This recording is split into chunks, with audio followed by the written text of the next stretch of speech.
Kevin, welcome to the podcast. It's great to have you. For our listeners, could you briefly introduce yourself and share the primary focus of your business, what you're up to? Yeah, Zach, thank you so much. Thanks for having me. I really appreciate it. So I am a business owner. I'm not just a real estate agent or realtor with Integrity Homes, but also we own a company called Integrity Contracting. We have an investment side of the real estate business, which would be Integrity Investing. We also have an insurance company that we own a portion of. And what else? I feel like that's, we're in the lending business as well, like small business lending as well. A lot of different arms and extensions, wearing a lot of different hats throughout the day. Yeah, exactly. And then, obviously that's like the business side of things. And then I've been married to my wonderful wife, Alexis, for 14 years. We have 3.5 kids, is how I like to say it right now. We're about to go pick up a little girl in Africa that we've been in the process of adopting for almost 6.5 years now. So that's coming up next month. What a blessing. Well, I'm excited for our conversation today. We're diving into some of the crucial themes and authenticity and identity. So to start with, because you and I had a great conversation around this, just how have authenticity and identity specifically, how have these principles directly influenced the way you built and run your business? Yeah, I mean, that's a great question, and really one that not a lot of business owners think about, right? I think I think we see that the more authentic you are, the more transparent you are about who you are, you see that the people that want to be around that or don't want to be around that start identifying themselves. They start raising their hand and saying, yes, I want to be part of that, or nope, I'm good. And they go down the street, right? So that's been about a 10-year process for me to really like take hold of, hey, I can share things about my faith and I can share things about my family. Um, and what that all looks like and who I really want to work with, and not just who I want to work with as a client, but also who I want to work with in the field, right? Like who are my coworkers, who are my team members, who are my business partners, and that has taken some trial and error to really identify like excuse me, who am I authentically, who am I, and then who like am I showing that transparently to the world? And what I've found is that the more and more that I do that, the more I get the people that I want to be around, and those end up being really great friendships as well as partnerships. Yeah, it's well said, and it's so hard being real, if you will, in the environment that we're in the world we're in, right? And some people consider it over vulnerability, some shy away from that. So how has your commitment to authenticity shaped your leadership style, do you think? You kind of mentioned your team culture, but how do you think it's shaped your leadership style over the years?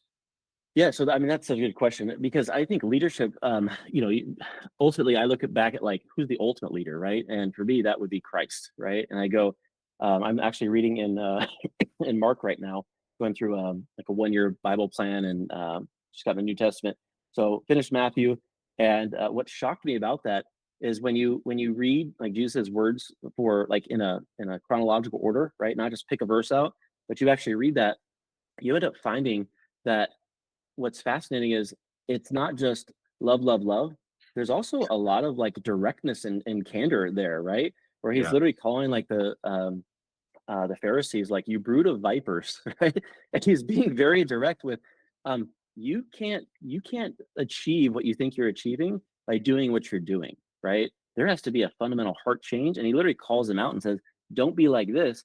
And then he brings and gets down like on, assuming like on a knee, gets down with a small child and says, "You must be like one of these in order to reach the kingdom of heaven," right?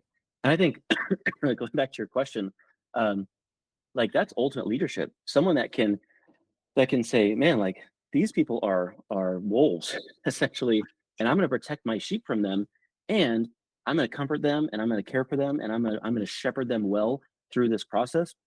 And that's what we've done with our team members, not perfectly because we're not perfect, Yeah.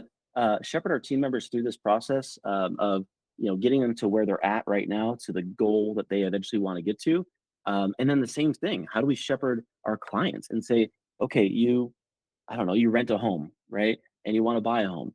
All right, well, let's get you from where you're at to where you want to be. And let's take you through that process because we know what it's like. We know how to get there. and we can help you avoid the pitfalls, right? And avoid being one of the wandering sheep. You could be part of the flock that can actually do this. Yeah, it reminds me, there's a business book, and I often say every business book can be led back and found in some biblical truth, right? And there's one by Susan Absolutely. Scott called Fierce Conversations. And what you're Yeah, saying was ringing true in my ears because there's no one else who had more fierce conversations than Jesus Christ. And the way 100%. he did it. It's both truth forming, it's truth telling, and it's also done with love, but it is very direct in the statements that they had. Yeah, absolutely. And it's funny how you see excuse me, with his disciples, he talked to everybody in parables. And then with him, he said, "Hey, I'm going to tell you what it actually is, right? What this Yeah, actually means." Um, and a lot of it was like, I mean, you just see Peter like, "Help my unbelief." Right? Like he's walking on water and he starts doubting, right? And you're like, man, like would and the sad part is we would all do that. I mean, and probably worse so. yeah, All think that in that position, we're like, wow, like you're literally seeing all these things. He just fed 5,000. He went on a mountain to pray after the disciples went on the boat and crossed the water. They're in this storm. And Jesus, after feeding the 5,000, after being surrounded by these giant crowds, goes up a mountain on to pray.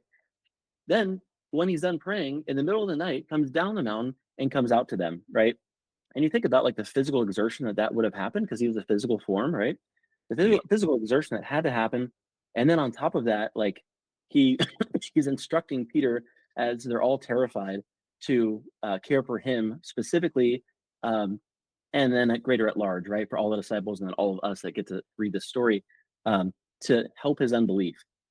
And it's just fascinating to see that and like the rigors of what he would have gone through, and then still just a little bit more to care for his people. yeah.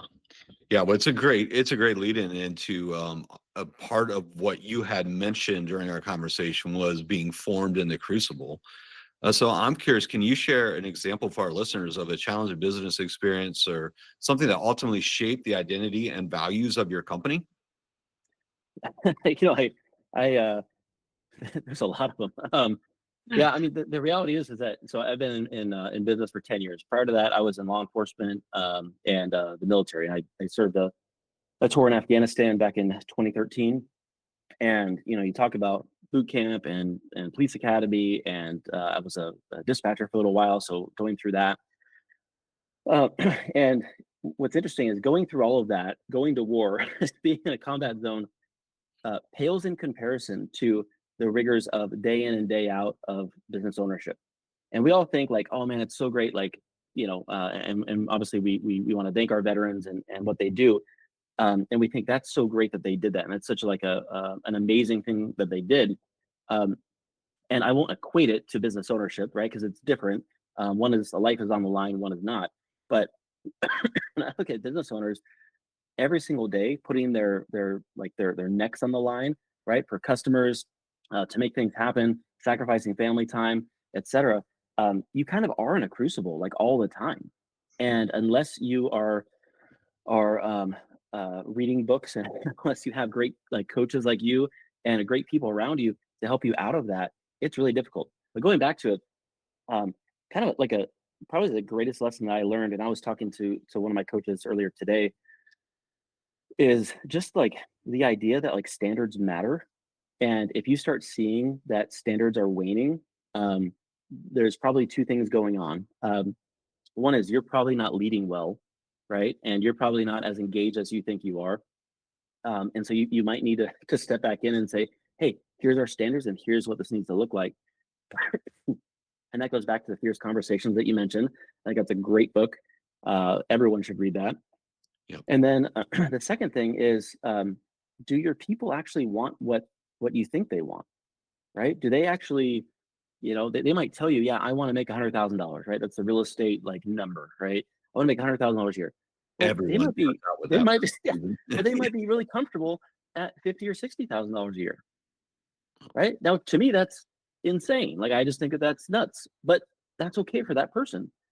You might have, like, I've had admin that I'm like, oh, I got to pay them more. And they're just like, I'm so blessed to be here. And like, you could pay me less and I would still be here. And I'm like, whoa, what am I doing right? Like I can't believe it, because what they want and what I want are two different things. I'll tell you a quick story on this, because I remember sitting down with my very first admin. Um, had no idea about leadership, didn't even know how to lead myself. And I'm sitting with her and I'm going, man, it would be such a cool idea to like have a calendar of events, and like cool things to do around our city and Gilbert, Arizona. Um, there's all this like wonderful stuff for like families and everything, but I just don't have the time. And honestly, even if I did, that sounds terrible to do. Like I just don't want to do that. Yeah. And I look up at her and and I wasn't expecting her to do it. And she's up there like almost like clapping hands, like going like, "Oh, please, like I want to do this. Like please let me do that." I was like, "Do you like would you want to do that?" And she's like, "Yes." Oh, I'm so glad you asked me, right? And I couldn't believe it because I went, "Oh, wait a second. What I want and what they want are two different things." But that actually makes us like great together, because she didn't want to be in front of people at all, like ever. Like that was, I don't want to lead generate. I don't want to do, client events, or not client events, but like I don't want to be client consultations. I don't want to be doing any of that. I want to be behind the scenes. I want to be at home, you know, um, and doing like TC work and admin work and setting up events. She wanted to do that, and all of that sounds terrible to me. Like sitting at a computer. This is the longest I'll sit at a computer today, Right. right? And I just don't want to do that. I want to be out talking to people and engaging with them and having coffee meetups and walking them through a process. That's fun for me, the leadership side. So I just recognize, like, going back to your original question, the crucible, um, that was a process for me to realize that what I wanted and what somebody else wants don't have to be the same thing, and yet we can still be on the same trajectory and on the same path to the goal. And we can actually we can help one another by taking those things that we don't like, and I can produce the leads and she can produce the packets for the consultation, right? I can go on the consult and she can do the TC work on the back end. Well, by doing that, you have a stronger team now, because I don't have to do the things that I don't like to do, and I get to do the things that I want to do, and vice versa for her. So that was just a really impactful lesson for me. So for any of those that are listening out there that maybe have not hired an assistant or don't have a great assistant, that can take those things off of your plate, start setting great standards, and recognize that those things that you don't want to do, they may actually really want to do. It's great advice. There's a certain amount of honesty that's withheld, I think, as leaders when we're hiring, right? Like we're almost afraid to say we don't want to do those things or we don't like it. And we wonder what that looks like. And I think Jesus gives a great example. Matthew 5:8, blessed are the pure in heart, for they shall see God, right? And God calls us to be honest with him, to be pure, to be open, because he sees it all anyway. And I think there's a lot of lessons we can take in our interactions with our workers too, and being honest about, hey, these are my weaknesses. These are your strengths. This is what I don't like to do. Do you like doing that? And then there's a real partnership and bond form, like you're talking about, that can be really successful. Absolutely. Yep. I love that. So fear of failure, fear of judgment, or the fear of man can be significant hurdles for entrepreneurs. We know that. What strategies have you used to overcome these fears in your business journey? Yeah, so I mean, fear of man is probably the biggest one that I see and that I've dealt with, and fear of failure hasn't really been a thing because I've I've probably inoculated myself enough with that that that's not a problem anymore. Because I just recognize, like, at the end of the day, especially in America, right? Like we just have it so good. I've been blessed to have gone to some really poor countries, Papua New Guinea, certain parts of Mexico, things like that, and I've just found, I mean, obviously Afghanistan. I've just found that these people live on like pennies or dollars a day, and we live way above that standard, right? Don't have electricity, don't have, I mean, in Papua New Guinea, I went to this village, helicopter only, or it takes you like 24 hours to hike into. You get in there, they have there's no electrical at all. There's no, there's no plumbing. There's no Wi, there's no Wi-Fi at all. Um, there is one pipe, right, that comes out from the top of the mountain and it comes down and it runs constantly, 24/7, right? Yeah. That's the only way for people to get water there, right? And yet they're thankful because there's water, right? And sometimes during a dry season, it's not there. and we have to go over and walk 8 steps and turn on the faucet, right? Oh, wait, we have like 8 of those in our house. So it starts with that idea of like just being grateful for like what we have, that we get to get up every day in a safe environment and a roof over our heads, all that stuff. But then we go into the um, like that has shaped me so much to be able to have gone to all those different countries and to go, okay, so I'm not really like afraid of failure because at the end of the day, like if I absolutely had to like eat something and I just couldn't afford to feed my family, and this sounds bad, but like I could pretty much go behind any fast food joint and like find something, right? We would be okay, right? Sounds terrible in our culture, but there's places across the world that you can't do that. Like there just is no food, right? I'm about to go to Burundi, Africa.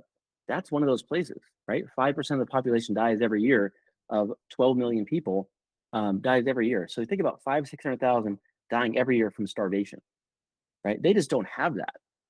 So if we really like understand, especially as Americans here, that like we have it so good that failure is pretty much impossible at this point.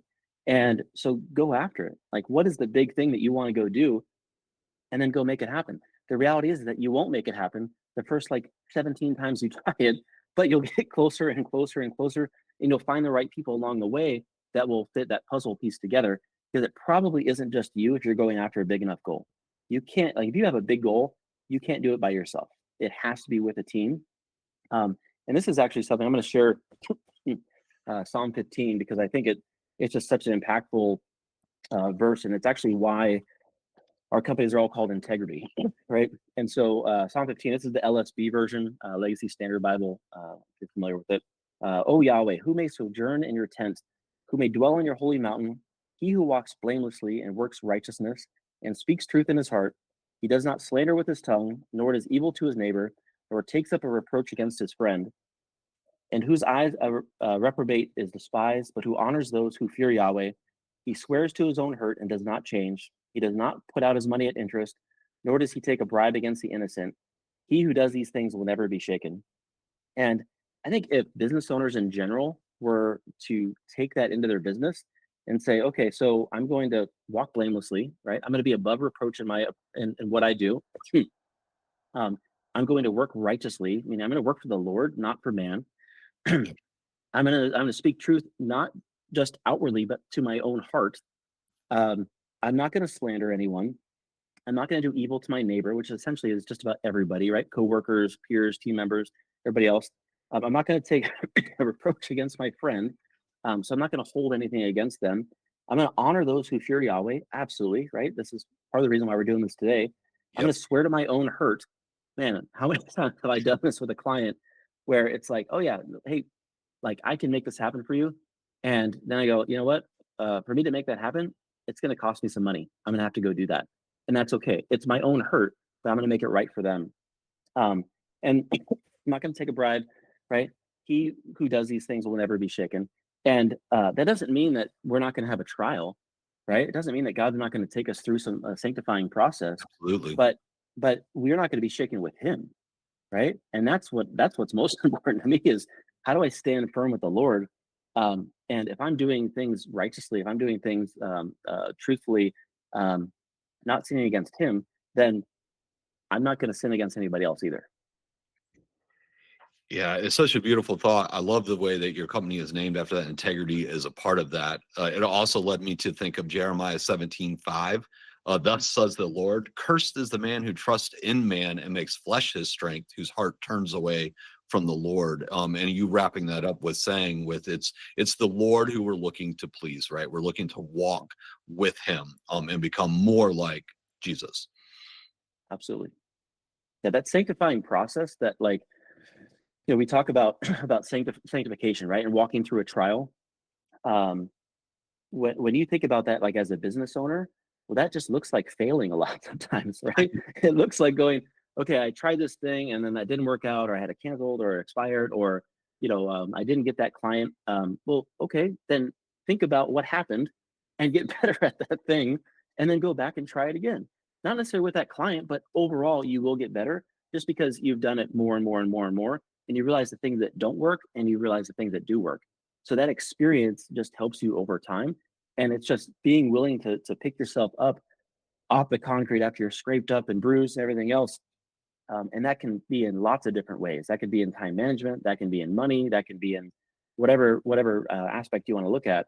Um, at hiring, right? I mean, I've done that plenty of times, and I've recognized that I just need to pick myself up and go on, right? I can't pick myself up without the Lord, so we'll start there. But if I could do if I could do that, and I could just keep sticking with it, well, then I'll be better next time because I know what to avoid this in this case. Yeah, absolutely. I mean, social media gets a bad rap a lot for only being the snapshot of the good, right? And not being honest. And I always laugh because I'm like, well, I wouldn't be on social media if it was only people shared bad news and things that That's happen, right. right? Yeah, that's the mainstream media. You don't need Yeah, that. right. Yeah. Yeah. Like I just watch news if I want that.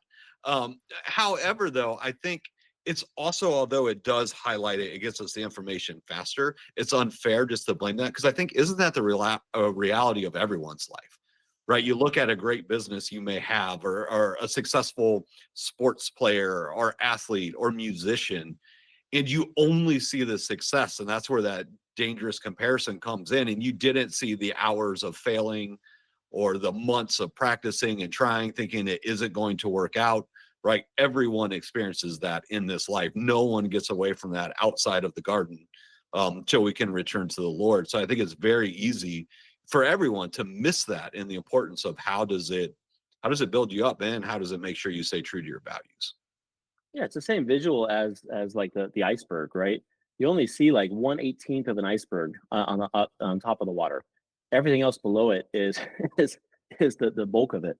And Yeah. so you're seeing the small successes, but you don't see all the failure and the tiredness and the difficulty with money and the difficulty in family. You don't see all of that because you're working that out, right? And like you said, like you're it's not that you wouldn't post it. Like I'm happy to post like both my failures and successes. People Um, really want that, right? Be like a soap opera. right. Yeah, exactly. But what's funny is I think you'd actually have people that be like, well, why are you complaining? Yeah, Right. I think you'd actually end up seeing that. And you're like, well, I wasn't trying to complain. I was trying to be transparent, right? So right. I think you get both sides of that. And that's where like the fear of man type of thing comes in. And you go, you know what? When I post on social media, it's almost exclusively because I just want the memory to pop up like 3 years later, right? Like that's Yeah, the main thing. that's great. Well, Kevin, this has been incredibly insightful. Walking away with this, what's the most important message you would want to share with other Christian business owners about the power of leading with authenticity and a strong sense of identity? Yeah. Don't be afraid to share your faith. I mean, I think that that is a it's a huge opportunity. When I think about we're helping. I mean, it doesn't matter, but like there are people that we get to help that are not believers, and um, they don't even realize like the joy and the satisfaction that is in the Lord, right? They don't get to they don't get to see that, and the rest that Jesus gives, right? That his yoke is easy and his burden is light. They don't have that, and so why not share that through a difficulty that may be happening, like in a real estate transaction, right? Oh God, you know what? I'm so sorry this is happening, but guess what? It's going to be okay. God is sovereign over this, and I believe that this will all work out in the end, either one way or the other. It could cancel. That's okay. We will find the right house for you. Just stick with it. Really instill that hope that you have, right, to help them understand it. They're instantly going to recognize, okay, this is different. There's something different about this person that's in front of me. And what is it? I've had people ask me, how do you stay so positive all the time? Oh, I'm so glad you asked, right? Then I get to tell them about like the joy that comes from the Lord. And I've had people that have literally come to church with us based on those conversations. And I just think that that's like such an opportunity that don't be afraid of that. I mean, if a client fires you because you're sharing your faith, I I'd be okay with that. In fact, I'd probably take it kind of as a badge of honor and be like, wow, like I was bold enough to like lose money and lose a client for the sake of the faith, right? I think we should be doing more of that. I should be doing more of that, and just be willing to share and let your life be a light on the lampstand, right, on the hill, to show people that, hey, I'm different. And then not because of a prideful, hey, it's me, I did it, but because of the Lord and because of his sacrifice on the cross, that I have forgiveness for sins. And because of that, what am I going to complain about? I'm going to complain about my steak not being cooked the right way. Like I'm not going to complain about Yeah. whatever. It just doesn't, it fails in comparison because I don't deserve this thing over here. And because I didn't deserve that, and yet by his grace and mercy, he gave me a new life. I have nothing to complain about. And so I just want to share that with everybody. Great advice, great insights. Yeah, if the worst thing we have to do for our faith is have a client walk away, thank God, Absolutely. right? Because some are called to much more. Thank you so much for sharing. Yeah. Thanks, Zach. Appreciate you.